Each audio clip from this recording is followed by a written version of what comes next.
안녕하십니까, 알림이 황희두입니다. 방금 전 속보가 떴습니다. 국민의힘에서 무속인 논란에 휩싸였던 네트워크 본부를 해산한다는 소식인데요. 이로써 사실상 무속인 개입을 오히려 인정한 꼴이 됐습니다. 문제가 없으면 왜 해산하겠습니까? 계속해서 거짓말이 탄로나고 있고 해산한다고 관계가 끊길 거라고 생각하는 사람이 과연 어디 있을까요? 자기는 스님이라고 소개받았다, 무속인을 만난 적이 없다, 이런 식으로 얘기를 하더니 계속해서 거짓말이 탄로나고 있는 상황이고요. 지금 세계일보가 굉장히 중요한 단독 보도를 쏟아내고 있죠. 윤석열 측이 무슨 말을 하면 바로 반박하는 보도가 나오고, 또 그거에 대해서 거짓 해명을 하면 또 곧바로 반박하는 보도가 나오는 상황입니다. 내부에서조차 불만이 폭발했다는 얘기가 나오기도 했고요. 심지어 저 무속인의 가족들까지 깊숙이 개입했다는 얘기까지 드러났죠. 이런 영상과 사진까지 공개되며 많은 시민들이 충격을 받기도 했고요. 저렇게 명령하는 모습에 경악하는 반응까지 나오고 있습니다. 그래서 이게 2022년 대한민국 대선 맞냐? 제2부속실을 폐지하자는 게 무당을 담당하는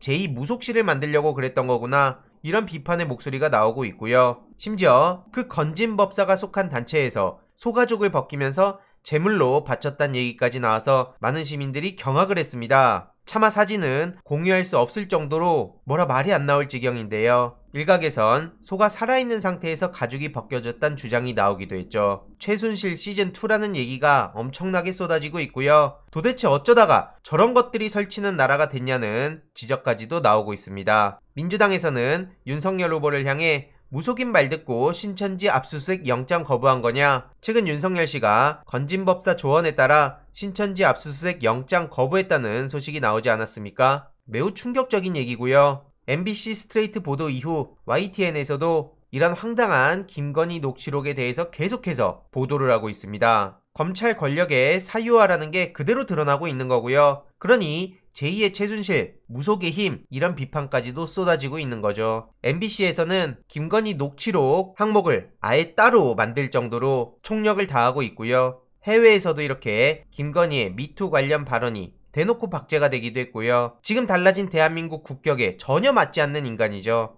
겉으로는 별거 없다 라고 허세를 부리지만 법적 대응 일사불란하게 움직이고 있습니다. 친윤 스피커를 자처하던 사람들 왜 아무 말도 못하고 있을까요? 앞으로 터져 나올 것들에 대해 굉장히 우려를 하고 있다는 것도 알 수 있겠죠. 동아일보에서는 자숙하라는 사설까지 올라왔고요. 상식과 동떨어진 듯한 김건희의 처신을 지적하며 미투 관련 발언, 그리고 저급하다는 생각, 선거 캠프에 관여하는 내용들까지 조목조목 비판을 하고 있죠. 동아일보까지 이렇게 나설 정도입니다. 이걸 어떻게든 덮어주기 위해 팬카페 회원 470%가 늘었다. 막상 저렇게 퍼센트로 표현하면 엄청나게 많아 보이지만 1000명이 넘는 신규 회원이 이렇게 김건희 팬덤이란 얘기까지 나올 정도입니까?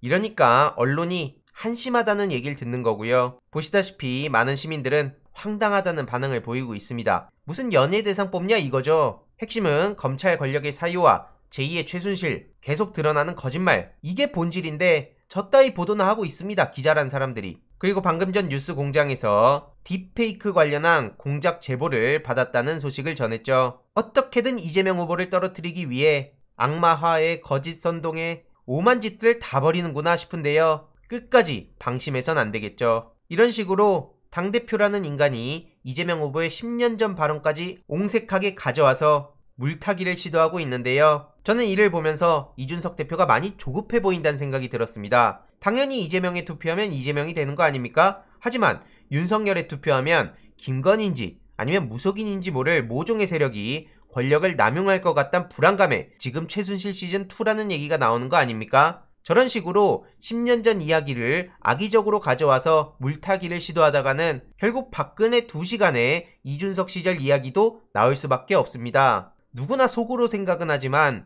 공개적으로 말을 꺼내지 않는 데는 다 이유가 있는 거 아니겠습니까? 아주 다급해진 상황이라면 혹시 모르겠지만요. 저들이 저렇게 비호감 대선으로 어떻게든 몰아가려고 하지만 그건 그거대로 적절히 대응하면서 동시에 이재명 후보의 민생 경제 행보 계속해서 전해드릴 예정입니다. 일자리 대전환 6대 공약 발표가 예고돼 있고요. 보시면 아시겠지만 굉장히 타이트한 일정을 소화하고 계시죠. 이에 대해서도 핵심적인 내용만 간략하게 전해드리도록 하겠습니다. 이번 내용도 유익했다면 구독, 좋아요, 알림 설정, 멤버십 가입 정말 큰 힘이 된다는 점 말씀드리고 싶습니다. 이번 내용도 주위에 널리 공유 부탁드립니다.